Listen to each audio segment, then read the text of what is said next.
प्रदेश में 3 विधानसभा सीटों पर हुए उपचुनावों के परिणाम में कांग्रेस ने 3 में से 2 सीटें जीती। सुजानगढ़ और सहाड़ा सीट कांग्रेस की झोली में गई, जबकि राजसमंद सीट पर बीजेपी की जीत हुई है। राजसमंद सीट पर उपचुनाव दीप्ति माहेश्वरी ने 5310 वोटों से जीता। उन्होंने कांग्रेस उम्मीदवार तनसुख बोहरा को हराया। इस सीट पर कांटे की टक्कर थी। राजसमंद से बीजेपी की दीप्ति माहेश्वरी की जीत हुई, कांग्रेस के तनसुख बोहरा हारे। सुजानगढ़ सीट से कांग्रेस के मनोज मेघवाल जीते, जबकि बीजेपी के खेमाराग मेघवाल को उन्होंने हराया था।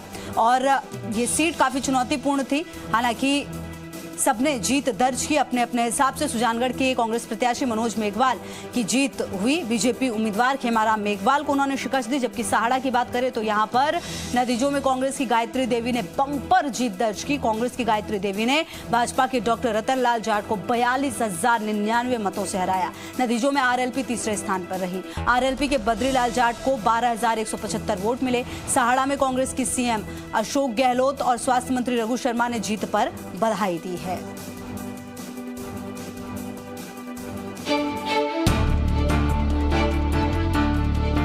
राजस्थान में 3 सीटों पर हुए उपचुनाव के नतीजे आ गए हैं। तीनों सीटों में 2 सीटों पर हाथ को मजबूती मिली है तो 1 सीट पर कमल खिला है। इस बार के उपचुनाव ने राजस्थान के 56 साल में हुए उपचुनाव के इतिहास को बदल दिया। इससे पहले कभी दिवंगत नेताओं के परिजनों को जीत नहीं मिली थी, लेकिन इस बार दिवंगत नेताओं के परिजनों ने ही जीत हासिल की है। 2 सीटों पर जीत का परचम लहराने के बाद कांग्रेस में अशोक गहलोत का कद और मजबूत हो गया है तो प्रदेश अध्यक्ष गोविंद सिंह डोटासरा का भी वकार बढ़ा है। जीत की इस बयार में सत्ता और संगठन का तालमेल बेहतर नजर आया। और जो राजसमंद का चुनाव था उसमें भी कांग्रेस के कार्यकर्ताओं ने काफी अच्छी मेहनत की और बहुत ही कम मार्जिन से चुनाव हम नहीं निकाल पाए, लेकिन प्रदेश में जो उपचुनाव हुए तीनों, उसमें कांग्रेस पार्टी का जो शानदार प्रदर्शन रहा। जो आपने हालात क्रिएट किए हैं उनके बीच में ये रिजल्ट आए हैं। बीजेपी के प्रदेश के नेता कहते थे कि एंटी इनकम्बेंसी है, और हम जो कांग्रेस की 2 सीटें सुजानगढ़ और सहाड़ा ये भी जीतेंगे, राजसमंद भी जीतेंगे। राजसमंद में भी 5,000 वोटों से बीजेपी जीती है। पिछली बार शायद 24,000 से जीते थे ये लोग, 24,000 से या 20,000 से, मेरे को पक्का याद नहीं है। तो इतना बड़ा अंतर कम हुआ है। तो नेता प्रतिपक्ष गुलाब चंद कटारिया कांग्रेस की जीत को पार्टी की जीत नहीं कह रहे।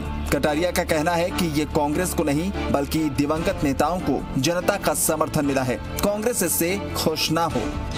ये तीनों उपचुनावों का परिणाम उन तीनों स्वर्गीय नेताओं के द्वारा अपने अपने क्षेत्र में की गई जनता की सेवा के बदले में उनके ही परिवार के लोगों को बचे हुए 2.5 साल के लिए आशीर्वाद दिया और उनकी सेवाओं का एक तरह से जनता ने अपनी कृतज्ञता ज्ञापित की है।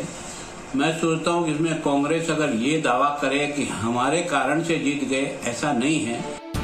उपचुनाव के ये नतीजे बीजेपी और कांग्रेस के लिए बेहद अहम थे, क्योंकि ये चुनाव ही आगे की सियासत को तय करेंगे।